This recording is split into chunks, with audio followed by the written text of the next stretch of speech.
Nearly 80% of Americans say everyday life became more expensive over the past year. Not just housing, not just groceries.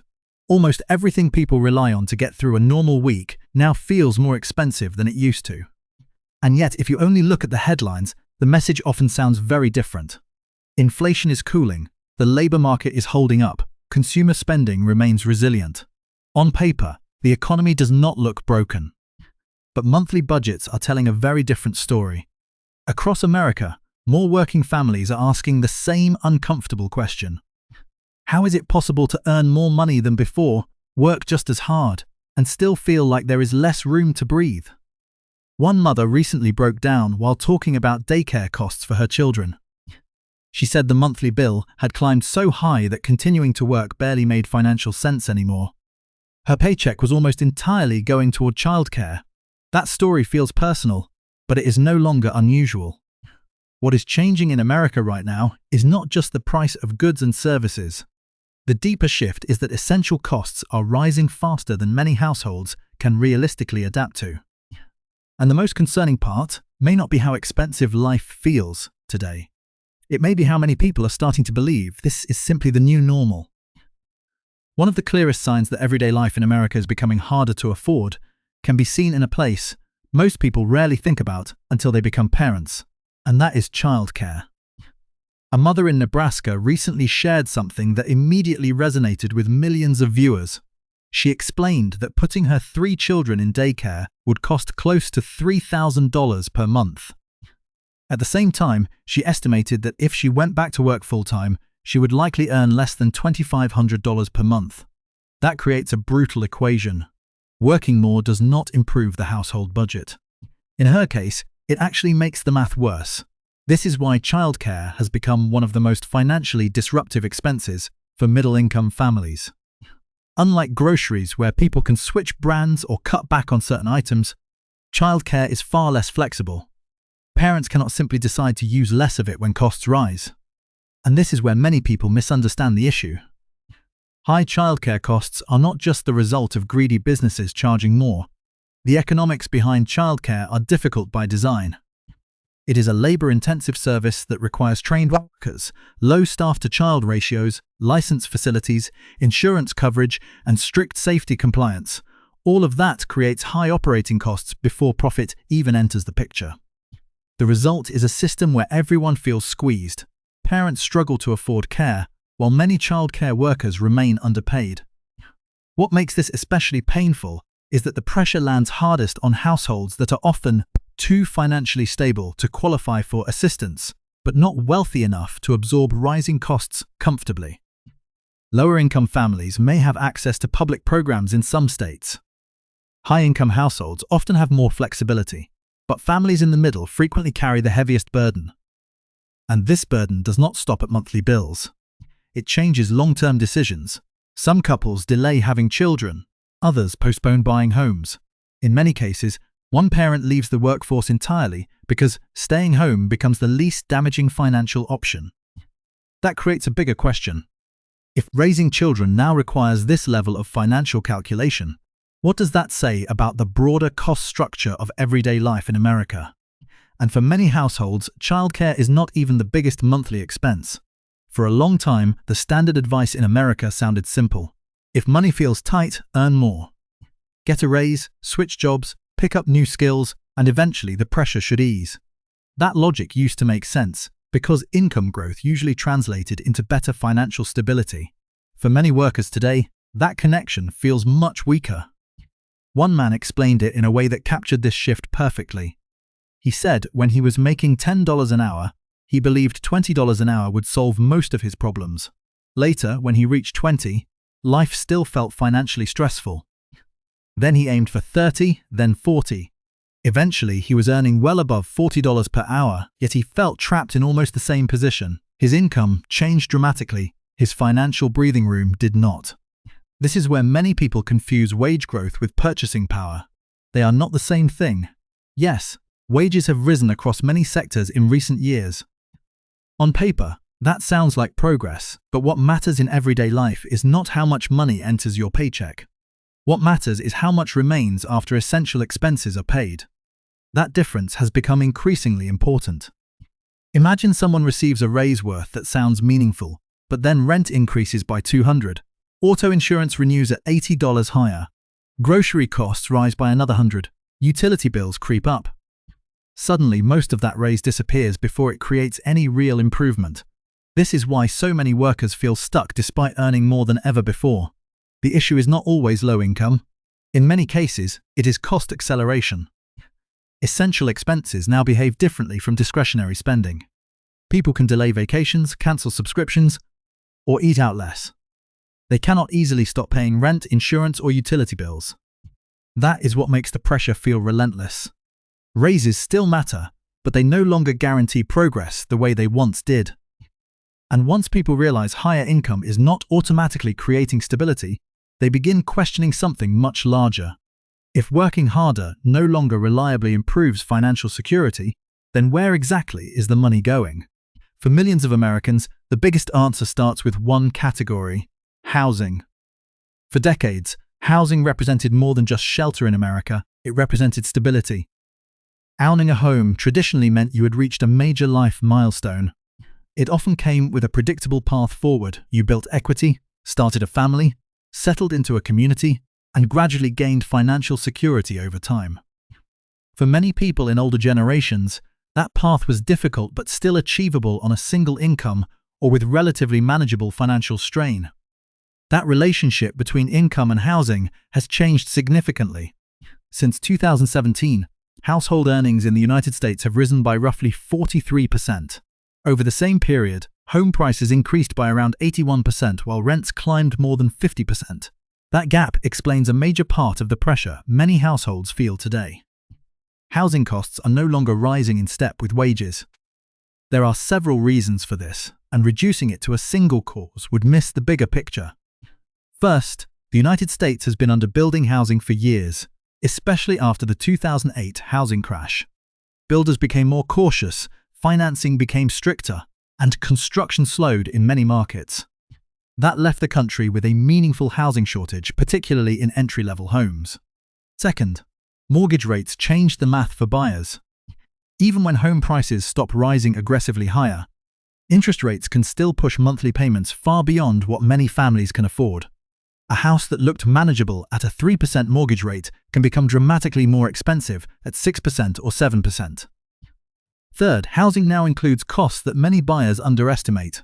Property taxes, homeowners insurance, maintenance, repairs, and association fees can add hundreds or even thousands of dollars per month. This helps explain why so many young adults are staying with parents longer than previous generations. This is often framed as a cultural shift, as if younger people simply value independence less, but in many cases the explanation is much simpler. The math changed. Buying a home used to mark the beginning of adult stability. Now, for many households, it feels like a financial risk that could erase savings with one unexpected expense. And the effects extend beyond housing itself. When housing becomes harder to access, people delay other major decisions.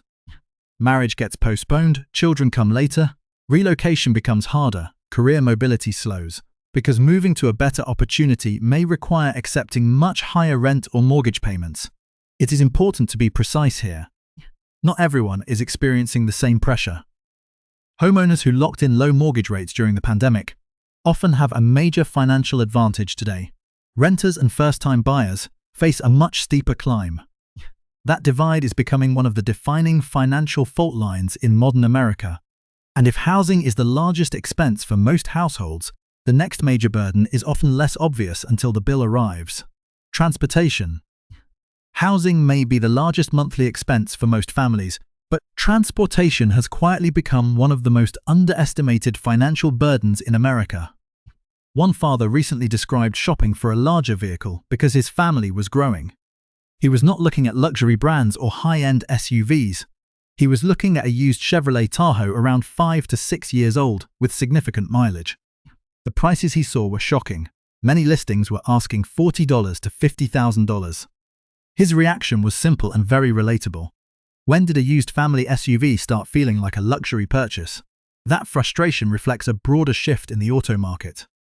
Vehicle prices surged during the pandemic, due to supply chain disruptions, semiconductor shortages, and reduced inventory. Fewer cars were available, demand remained strong, and dealers gained pricing power. Even though supply conditions have improved in some areas, financing costs remain elevated because interest rates are much higher than they were a few years ago. That means even when sticker prices stop climbing, monthly payments can still feel painful. And this is where many people underestimate the real cost of owning a car. The purchase price is only the beginning. After that come insurance, gas, maintenance, repairs, registration fees, and in some cases parking costs. A single repair bill or insurance renewal can suddenly reshape an entire monthly budget. This matters because for much of America, a car is not optional. Outside major urban centers, transportation is tied directly to employment, childcare, school schedules, and daily life. Losing reliable transportation can threaten income itself. That changes how people think about car ownership. What used to feel like a practical necessity now often feels like long-term debt management. Families are keeping older cars longer, delaying upgrades, and stretching financing terms just to keep monthly payments manageable. But while housing and transportation create major structural pressure, there is one place where inflation feels even more personal: the grocery store. Housing creates long-term financial pressure. Transportation adds another layer of recurring costs, but groceries affect people differently because this is where inflation becomes impossible to ignore. One shopper recently walked through a grocery store, visibly frustrated by what she was seeing. An orange juice that used to feel like a routine purchase was now priced at more than $4. Fresh produce was selling for nearly $9 per pound in some sections. At one point, she picked up an item priced above $10 and asked a question that many consumers have quietly asked themselves over the past few years. Who is actually paying these prices? That reaction matters because grocery inflation does not feel abstract, it feels immediate. Unlike rent, which usually changes once a year, grocery prices confront people every single week and sometimes every day. That repeated exposure creates a psychological effect that goes beyond the actual dollar amount. Even small price increases become emotionally exhausting when people encounter them over and over again. This helps explain why so many Americans say inflation still feels high even when headline inflation numbers begin to cool. The reason food prices remain elevated is more complex than simple corporate greed. Although pricing power certainly plays a role in some sectors, food costs are affected by multiple layers of pressure. Labor costs have increased. Transportation and fuel costs remain volatile. Energy prices influence storage and distribution. Weather disruptions and climate-related events have also affected agricultural supply in certain regions. All of these costs eventually move through the supply chain and reach the consumer. But the most important shift may not be the price tags themselves. It may be the behavioral changes happening because of them. Consumers are adapting in visible ways. Many households are buying smaller grocery baskets. Some are switching to lower-cost brands. Others are purchasing less fresh produce and more shelf-stable alternatives because they last longer and reduce waste. Restaurant visits are becoming less frequent, especially for middle-income households trying to protect cash flow. This is where the cost of living crisis becomes deeply personal. People do not experience inflation through economic charts. They experience it through routines, through hesitation, through the moment they stop and think twice before buying something that used to feel normal. To be fair, not every food category is still rising at the same pace. Some prices have stabilized and a few categories have eased, but that does not fully change public perception because essential items remain far more expensive than many households remember, and perhaps the most unsettling part is this. Even people earning six figures are starting to feel this pressure. For a long time, earning six figures carried a very clear meaning in America. It suggested success, it implied stability. It signaled that someone had moved beyond financial stress and into a level of comfort where saving, investing, and discretionary spending all felt realistically achievable. That perception has changed, and for many households it has changed faster than people expected. A registered nurse recently shared a breakdown of her finances after meeting with a financial advisor. Last year, she earned approximately $107,000. On paper, that sounds like a strong income, and in many parts of the country it is. But when she calculated her annual fixed expenses, the total came to roughly $89,000. And that number did not even include everything. It did not fully account for gas, groceries, children-related spending, unexpected expenses, entertainment, or lifestyle purchases. Those were just the core bills required to maintain everyday life. Her question was simple but powerful. How can someone earning over $100,000 still struggle to build meaningful savings? That question reveals one of the most misunderstood aspects of the modern cost of living crisis. The issue is not always low income. In many cases, the issue is how little flexibility remains after fixed obligations are paid. This is where gross income becomes misleading. Many people hear a six-figure salary and mentally calculate the full amount as available spending power. That is not how household finances work. Before that income becomes usable cash, several layers of deductions take effect. Federal taxes reduce take-home pay. State taxes matter in many regions. Health insurance premiums continue rising. Retirement contributions, while beneficial long-term, reduce monthly liquidity. For households with children, childcare adds another major recurring cost.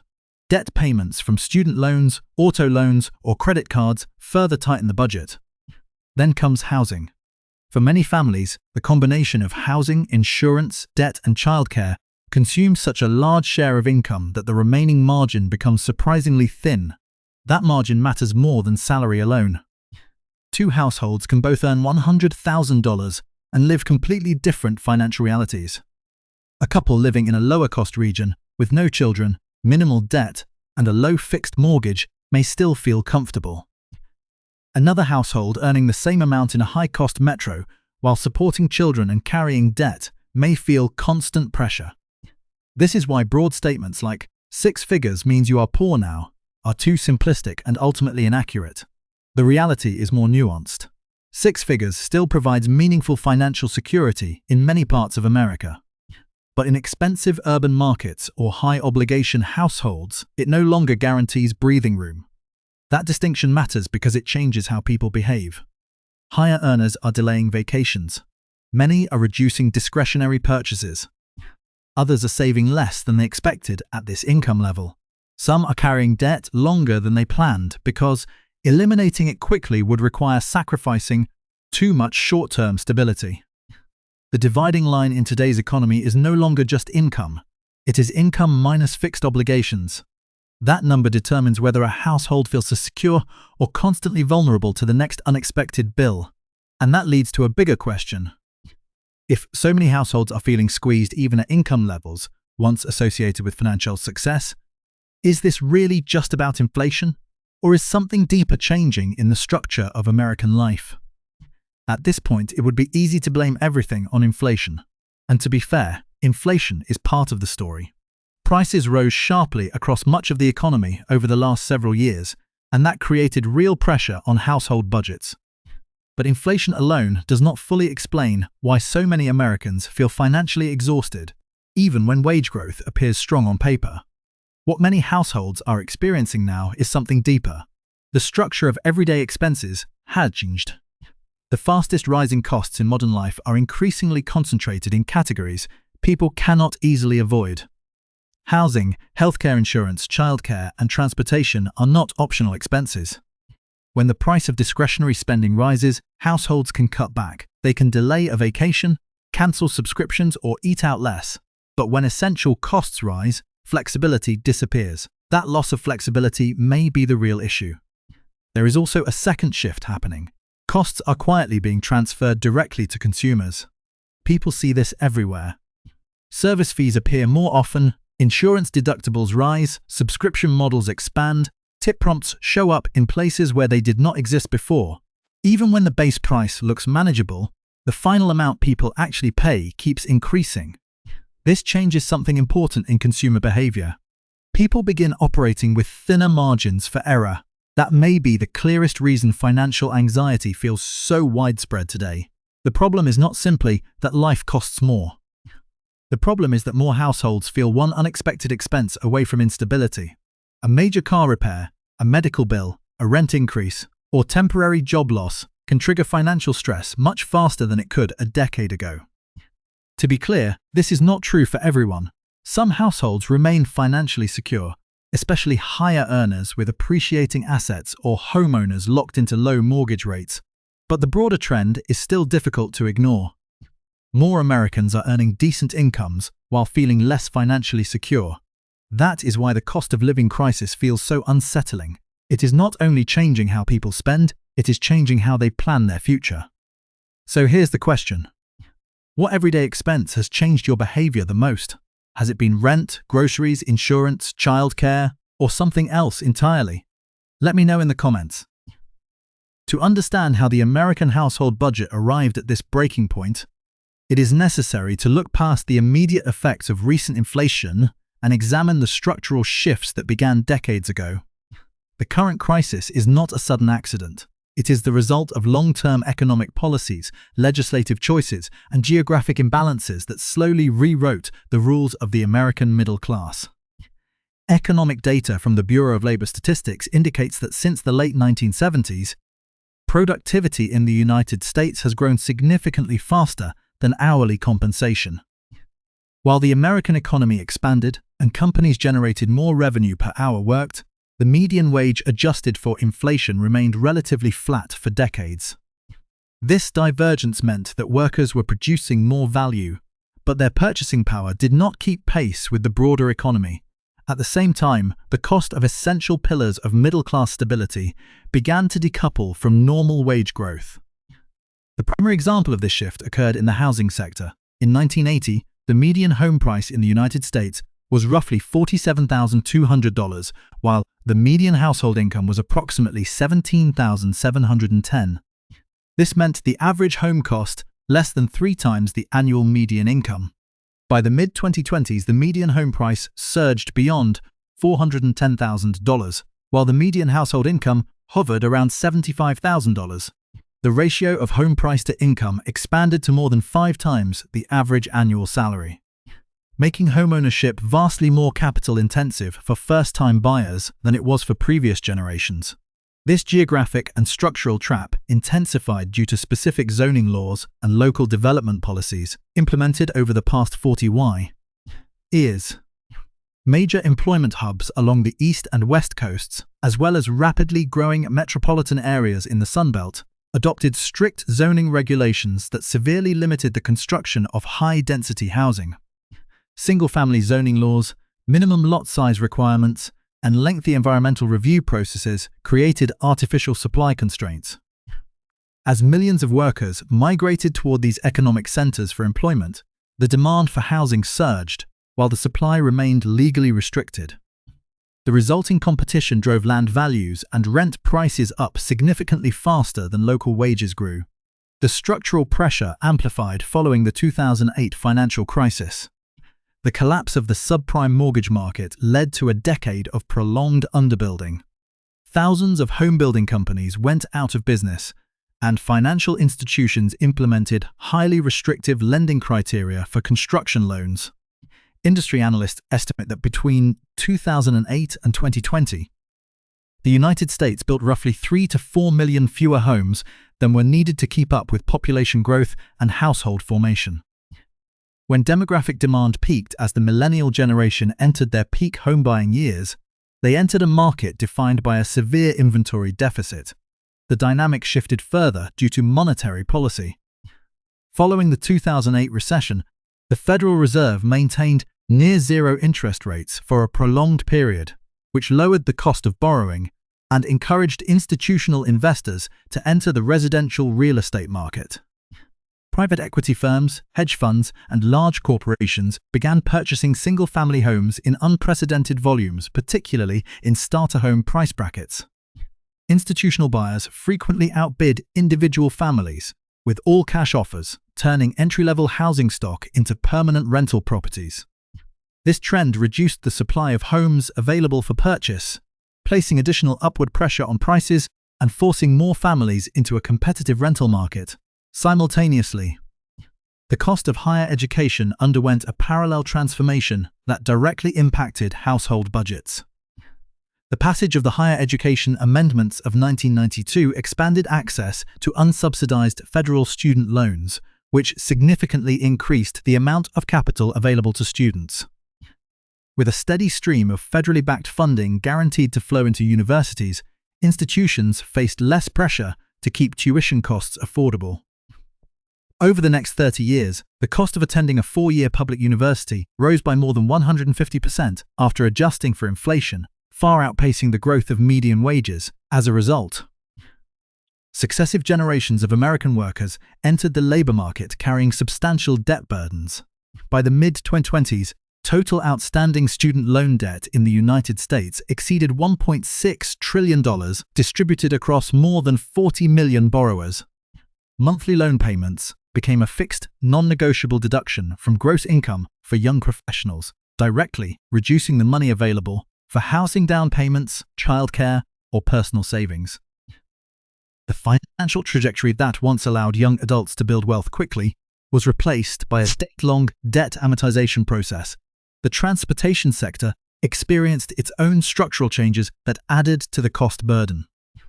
Following the deregulation of the automotive and transportation industries in the late 20th century and the subsequent consolidation of global supply chains, vehicle manufacturing became highly efficient but increasingly complex. In the 2010s and 2020s, automotive manufacturers shifted production focus away from affordable sedan models toward larger, high-margin pickup trucks and sport utility vehicles. This shift matched consumer trends but effectively eliminated low-cost options from the new vehicle market. Furthermore, federal corporate average fuel economy standards and safety regulations, while beneficial for environmental and safety outcomes, added thousands of dollars in technological components to the base cost of every vehicle.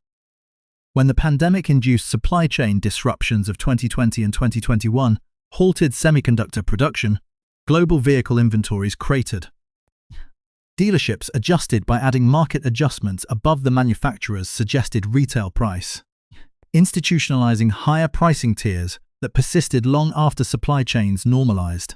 The rising cost of everyday operations was further exacerbated by the restructuring of the American insurance industry. Over the past decade, increasing frequencies of severe weather events, rising litigation costs, and the escalating expense of high-tech vehicle repairs led to record underwriting losses for insurance providers. In response, state insurance regulators approved historic rate increases for both homeowners and automotive insurance. Between 2021 and 2025, property insurance premiums in states like Florida, California, and Texas rose by over 40% in some regions, while auto insurance rates climbed nationwide. Insurance transitioned from a predictable, minor utility bill into a major financial vulnerability for property owners. These historical and structural trends converged to create a geographic trap. The modern American economy concentrated high-paying employment opportunities in specific metropolitan areas, yet these identical areas featured the most restrictive housing supplies, the highest child care expenses, and the most volatile insurance markets.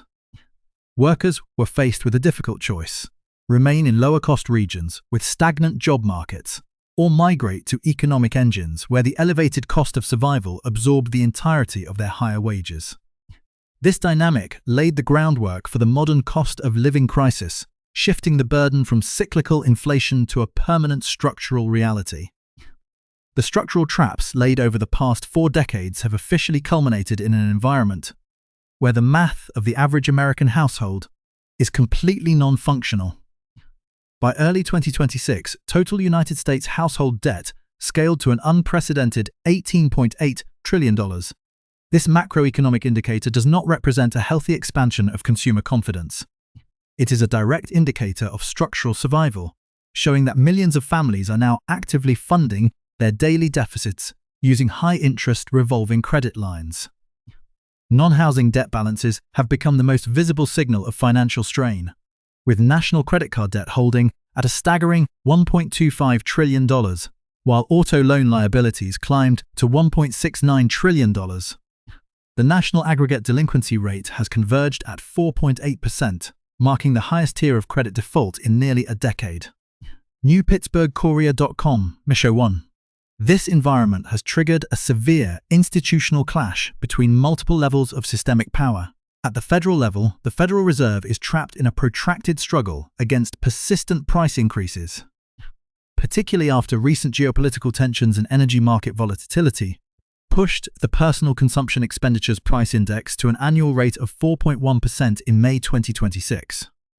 To suppress this velocity, the central bank has been forced to maintain elevated interest rates, keeping the federal funds rate at restrictive heights. While this mechanism is designed to cool the economy by reducing corporate spending, its real-world execution acts as a direct tax on the American consumer. Individual borrowers seeking auto financing now face median credit scores for originations that are steadily declining, while the bottom 10th percentile of new mortgage originations dropped to 650, signaling that credit access is tightening exactly when the population needs it most to stay afloat. www.feodive.com. This federal policy directly collides with state-level realities where local infrastructure is buckling under demographic and corporate pressures. In major growth states like Texas, Florida, and North Carolina, a profound disconnect exists between the influx of population and the capacity of the region to absorb them. While state governors celebrate corporate relocations and job creation statistics, the hidden side of this growth is an immediate strain on localized utilities and public goods. Municipal water systems, electrical grids, and regional transit corridors require massive capital upgrades, the costs of which are routinely passed down to consumers through municipal tax increases and elevated utility tariffs simultaneously. A distinct conflict is unfolding between corporate consolidation and consumer survival. The grocery sector provides a concrete case study of this tension. While industry executives frequently cite rising labor costs, global supply chain bottlenecks, and agriculture-related weather anomalies as the primary drivers of elevated food prices, independent consumer protection reports point to an unprecedented wave of retail consolidation. The recent corporate acquisition agreement between Kroger and regional giant Eagle for $1.65 billion is part of a multi-year pattern of market centralization. As major grocery conglomerates absorb smaller regional chains, they eliminate localized competition. Data compiled by corporate financial analysts show that, despite recent market stabilization in wholesale commodities, retail food pricing has stayed sticky. A recent national survey conducted by the Kitchen Table Project revealed that 67% of registered voters explicitly identified the price of basic commodities, such as meat and poultry, as completely unaffordable. This centralization allows corporations to maintain record-high profit margins, while individual consumers are forced to trade down to lower-tier goods or reduce their overall caloric consumption. www.feodive.com. The friction between corporate energy policies and ecological mandates adds another layer of financial stress. In states like California, aggressive environmental mandates designed to transition the energy grid toward renewable sources have run headfirst into the reality of aging infrastructure. To prevent catastrophic utility-induced wildfires and comply with state carbon reduction laws, massive private utility providers have initiated rolling blackouts and multi-billion-dollar grid modernization programs. Instead of these investments being subtracted from corporate profits, state regulatory bodies have repeatedly approved historic utility rate hikes. For the average family, this translates into monthly electricity and gas bills that have surged by more than 30% over a 3-year window, transforming domestic energy into a major fixed liability that competes directly with rent and healthcare access. This structural dead end is leading to immediate, real-world harm that is carefully documented in federal reports. The Consumer Financial Protection Bureau noted an unprecedented surge in credit card originations among consumers under 30 years old, indicating that the youngest segment of the workforce is entering their prime economic years, completely dependent on debt vehicles to cover basic consumer goods. Furthermore, the expiration of pandemic-era federal safety nets, including child tax credits, and the long-term pause on student loan interest accumulation, has officially removed the temporary cushions that previously masked this crisis. In the first half of 2026, the transition of federal student loan borrowers into serious delinquency accelerated significantly, with nearly 9.4% of total outstanding student loan balances falling into 90-plus days past due status. Carry.com. The situation has reached an analytical gridlock. On one hand, federal economic updates highlight robust gross domestic product expansion, stable unemployment numbers under 4%, and resilient retail spending totals. On the other hand, qualitative public opinion metrics paint a radically different picture. In comprehensive national polling, over 76% of respondents explicitly identified the general cost of living as their absolute primary economic anxiety, an exponential increase from prior years. The core paradox of the modern American economy is now fully realized. The macroeconomic indicators look stable because corporations are highly profitable and high-income asset holders are insulated by equity markets. While the microeconomic reality for nearly half of the domestic population is a state of compounding systemic insolvency. The safety margins have evaporated, leaving the middle class to absorb the shock of an economy that is performing exceptionally well on paper, but failing completely at the kitchen table.